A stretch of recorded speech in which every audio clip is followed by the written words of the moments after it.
اعوذ باللہ من الشیطان الرجیم بسم اللہ الرحمن الرحیم قال امیر المؤمنین علیہ الصلاۃ والسلام لا بد للناس من امیر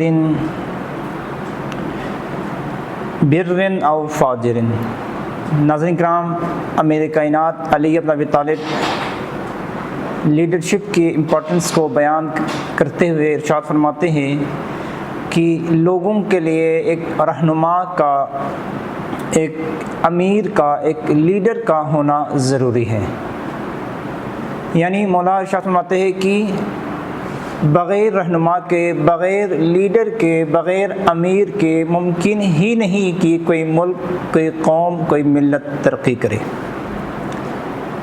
بغیر امیر کے، بغیر لیڈر کے قوم ایسی ہی بکھر جائے گی جیسے بغیر چرواہے کے ہم اپنے ریوڑ کو چھوڑ دیتے ہیں۔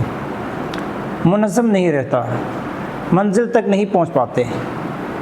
لہٰذا اگر کسی قوم نے ترقی کرنی ہو، آگے بڑھنی ہو، تو اس کے لیے ضروری ہے کہ کسی لیڈر کے اندر اس کو فالو کرے تاکہ ہم مکمل طور پر آگے تیزی سے بڑھیں۔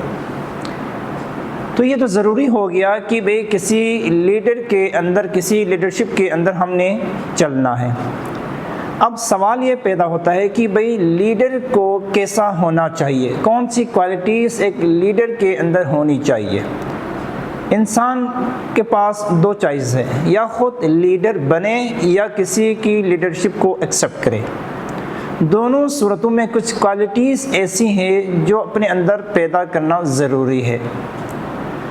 تو ایک لیڈر کے اندر کون کون سی کوالٹیز کا ہونا ضروری ہے، ہم بیان کرتے ہیں۔ نمبر 1، ایک لیڈر کے اندر جو پہلی کوالٹی، پہلی خصوصیت یہ ہے کہ وہ لیڈر ایسا ہو جو ایک ویژن رکھتا ہو، جو ایک خواب رکھتا ہو، جو ایک ہدف و مقصد کلیئرلی، ایک ہدف، مقصد، ایک منزل اس کے پاس ہو۔ وہ بغیر ہدف کے، بغیر منزل کے، بغیر ڈائریکشن کے نہیں چلتا۔ لیڈر وہ ہوتا ہے جو کلیئرلی اس کا مقصد کلیئر ہوتا ہے، واضح ہوتا ہے۔ یہ پہلی خصوصیت ہے۔ دوسری خصوصیت یا دوسری کوالٹی جو ایک لیڈر کے اندر ہونی چاہیے، وہ اپنے ہدف کو، اپنے مقصد کو، اپنے منزل کو پانے کے لیے ایک بیانیہ بناتا ہے، ایک نیریٹو بلڈ کرتا ہے، اسی بیانیے کو لے کر چلتا ہے۔ جس طرح امام حسین علیہ السلام تحریک کربلا کے آغاز سے پہلے ہی امام نے اپنا ایک بیانیہ دنیا کے سامنے رکھا تھا کہ بھئی یہ میرا بیانیہ ہے، اس پہ میں کبھی بھی کمپرومائز نہیں کروں گا۔ وہ بیانیہ کیا تھا، وہ نیریٹو کیا تھا امام حسین علیہ السلام کا؟ وہ یہ تھا کہ مثلی لا یبایع مثلا، میرے جیسے، یزید جیسے کی بیعت نہیں کر سکتے۔ یعنی کہ قیامت تک آنے والے انسانوں کے لیے ایک پیغام تھا کہ بھئی جو بھی حسین ابن علی جیسا ہوگا وہ یزید جیسے کی بیعت نہیں کر سکے گا۔ اور گویا کہ امام حسین نے اپنے ہدف و مقصد کے لیے ایک نیریٹو کو بنایا اور اسی کو حاصل کرنے کے لیے سب کچھ قربان کر دیا۔ اور اسی طرح امام خمینی، امام راحل رضوان اللہ تعالیٰ علیہ نے بھی ایک نیریٹو بنایا انقلاب سے پہلے۔ وہ یہ تھا کہ لا شرقیت ولا غربیہ الا جمہور الاسلامیہ۔ اس وقت دو پاور کا کنسپٹ تھا۔ امام خمینی نے فرمایا کہ نہ شرق ہے نہ غرب، ایک صرف اسلامی جمہوریہ، انقلاب کا راستہ ہے۔ اسی کے لیے امام نے بہت ساری قربانیاں کی اور امام کامیاب ہوئے۔ تو جو لیڈر ہوتا ہے وہ ایک نیریٹو، ایک سلوگن بناتا ہے، ایک جو ایک منشور طے کرتا ہے، اسی کو لے کے آگے چلتا ہے۔ تیسری کوالٹی ایک لیڈر کے اندر ہونی چاہیے، وہ یہ ہے کہ وہ اپنے بیانے کو، اپنے ہدف و مقصد کو، اپنے نیریٹو کو حاصل کرنے کے لیے ڈٹ جاتا ہے، وہ کبھی بھی کمپرومائز نہیں ہوتا۔ چاہے قربانیاں دینے پڑے، کچھ بھی کرنا پڑے، وہ کبھی بھی اپنے نیریٹو سے پیچھے نہیں ہٹتا۔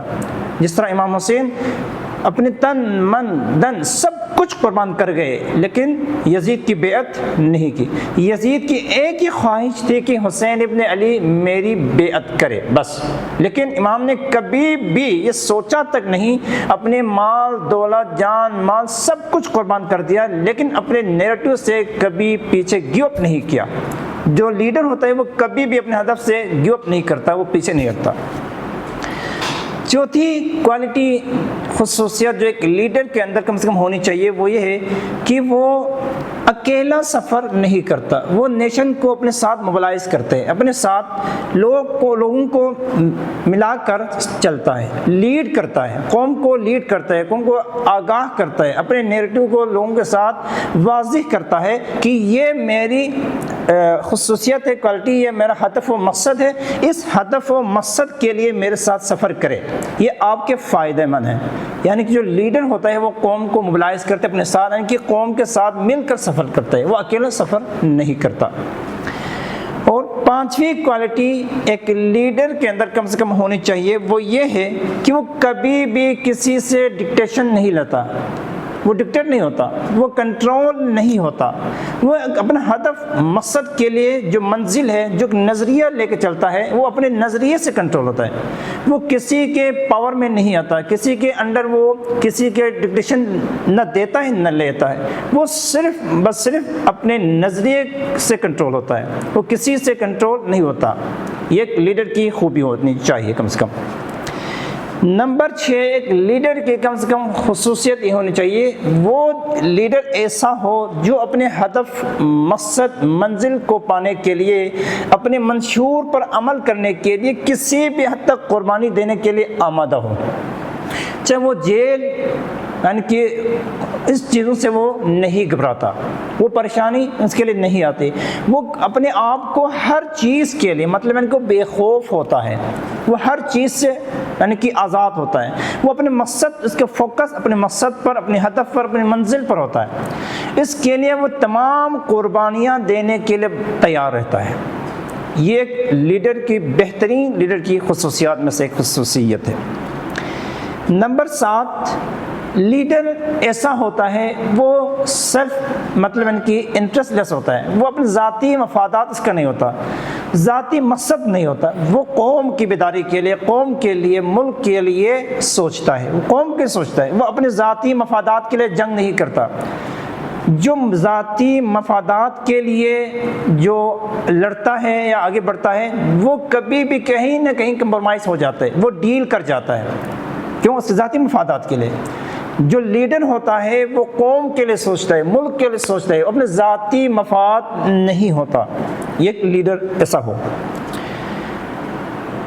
نمبر 8 لیڈر ایسا ہو جو قوم کو ڈیوائڈ نہ کرے بلکہ قوم کو یونائٹ کرے، وہ کسی بھی قوم کے مطلب یعنی کہ علاقائی قومیت کے تعصب سے بارتر ہوتا ہے، اس کے نگاہ میں، اس کے نظر میں تمام قوم ملت ایک ہی لڑی میں پروتا ہے، یعنی کہ وہ ایک ہی قوم سمجھتے ہیں۔ مثال کے طور پر پاکستان کے اندر بہت ساری قومیں ہیں، بہت سارے کاسز ہیں، لیکن وہ صرف ساروں کو مکمل طور پہ ایک قوم سمجھتے ہیں۔ مثلا ہم صرف پاکستانی ہیں، اس میں بلوچ ہے، اس میں پٹھان ہے، اس میں پنجاب کے ڈفرینٹ لوگ ہیں، لیکن جو لیڈر ہوتا ہے وہ کسی قوم کو پریفر نہیں کرتا، وہ صرف ملک کا سوچتا ہے، قوم کا سوچتا ہے۔ اور آخری کوالٹی جو کم سے کم ایک لیڈر کے اندر ہونی چاہیے وہ یہ ہے کہ وہ کسی کے ساتھ ڈیل نہیں کرتا، وہ لالچ میں نہیں آتا، کیونکہ ظاہر بات ہے دنیا کی پاور، دنیا کی طاقتیں، جو لیڈرز ہوتے ہیں اس کو لالچ دینے کی کوشش کرتے ہیں، اس کو مطلب بہت ساری لالچ دے کر اس کو ختم کرنے کی یا اس کو اپنے چیز جو ہدف و مقصد سے گیو اپ کرنے کی کوشش کرتا ہے۔ لیکن جو لیڈر، حقیقی لیڈر وہ ہوتا ہے جو نہ ڈیل کرتا ہے نہ ڈیل لیتا ہے، مطلب عام زبان میں جو نیو جنریشن جو سمجھتی ہے، ایزیلی آسانی سمجھ میں آتا ہے، وہ یہ ہے کہ جو لیڈر ہوتا ہے نہ NRO لیتا ہے نہ